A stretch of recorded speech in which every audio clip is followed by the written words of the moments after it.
លោកតានឹងប្រមូលប្តីប្រពន្ធឲ្យជួបជុំគ្នាកូនខ្ញុំហ្នឹងលោកតាជួយផងមើលលោកតាកូនចៅបែកបាក់ហ្នឹងបែកបាក់គ្នាហ្នឹងសម្រាប់តាជួយផងឲ្យហើយមិនបានដឹងថាលោកតាចេះនៅហ្នឹងខ្ញុំដឹងលោកតាចេះគេប្រាប់តមកគ្រប់គ្នាចាហើយបាក់ខ្ញុំមកហ្នឹងមកលោកតាជួយធ្វើប្តីប្រពន្ធកូនខ្ញុំជួបជុំគ្នាព្រោះបែកបាក់គ្នាអញ្ចឹងតាបាទហើយបែកបាក់គ្នាប្រហែលខែអីvậyកូននឹងបែកបាក់គ្នាចង់ចូលមកចិត្តឆ្នាំអញ្ចឹងហ៎ចាអូ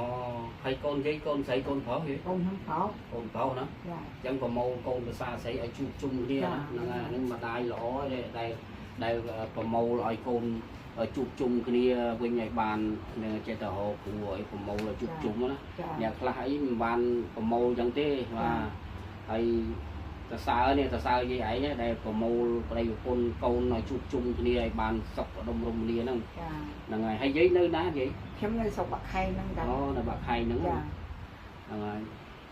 ចេះដឹងថាលោកតានេះចេះខាងប្រមូលប្តីប្រពន្ធណាខ្ញុំស្រុកបាក់ខែងហ្នឹងគេប្រាប់ថាលោកតាចេះប្រមូលប្តីប្រពន្ធជួបជុំគ្នាអញ្ចឹងណាបាទខ្ញុំមកលោកតាជួយហ្នឹងបាទហ្នឹងហើយមានបងប្អូនកូនក្មួយស្រីប្រុសទាំងអស់គាត់នៅភូមិផ្ទរបែកលៀបភូមិអីហ្នឹងគៀនឃ្លាំងអីហ្នឹងក្តីចាស់ច្បក់មាសប្រេងចាយហ្នឹងគាត់គេនេះដែរថ្ងៃមុនហ្នឹងគាត់ប្រាប់ឲ្យគេនៅខាងភូមិគាត់ភូមិអីដែលគាត់ធ្លាប់មកប្រមូលហ្នឹងទៅហើយគាត់ចេះប្រាប់បន្តគ្នាយើងហ្នឹងគាត់ចេះពលលោកតាខាងប្រមូលប្តីប្រពន្ធនេះ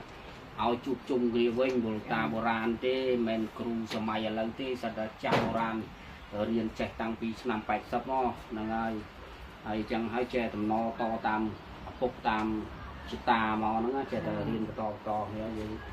ហ្នឹងហើយអញ្ចឹងនិយាយលើកគ្រឿងនេះមកទៅរកលោកតាហ្នឹងហើយបានសាទិមកនេះណា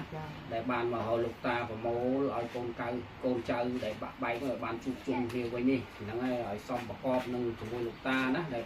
លោកតាធ្វើខ្សែធ្វើប្រមូលនេះឲ្យបានជួបជុំគ្នាវិញណាហ្នឹងហើយលោកតាជួយអីទេនឹងលោកតាជួយហ្នឹងហើយព្រោះអ្នកខ្លះទៅគាត់សមប្រកបមួយលោកតាអញ្ចឹងបានលឿនណាមួយថ្ងៃពីរថ្ងៃអញ្ចឹងបានជួបជុំគ្នាហើយហ្នឹងហើយហើយអ្នកខ្លះទៀតគាត់រៀងមិនសូវសមប្រកបអីអញ្ចឹងទៅរៀងយឺតយ៉ាវបន្តិចបន្តួចវាមិនទៅយូរខ្លាំងទេហ្នឹងហើយហើយលោកតាក៏អ្នកខាងពូយន់ដាក់ផ្ទះហើយនឹងមើលប្រភូមិដាក់អីហ្នឹងដែរលោកតានៅហ្នឹងវាតែងតែមករកហើយស្រោចទឹកស្រោចអីជំងឺអីដែលយើងឈឺធ្វើអីហ្នឹងណាគុណលងាអីហ្នឹងយើងស្រោចទឹកស្រោចអីប្រោះព្រំអីហ្នឹងទៅយើងហ្នឹងហើយបាទអីទេមួយថ្ងៃពីរថ្ងៃចាំយើងមកយកខ្សែព្រោះធ្វើអត់ទាន់ទេព្រោះខ្សែច្រើនណាយើងណាហើយព្រោះក្នុងមួយថ្ងៃអញ្ចឹងគេតែងតែមករកទៅវាខ្សែវាច្រើនអញ្ចឹងធ្វើអត់ទាន់អញ្ចឹងក៏មួយថ្ងៃពីរថ្ងៃទៀតចាំយើងមកយកខ្សែហ្នឹងហើយ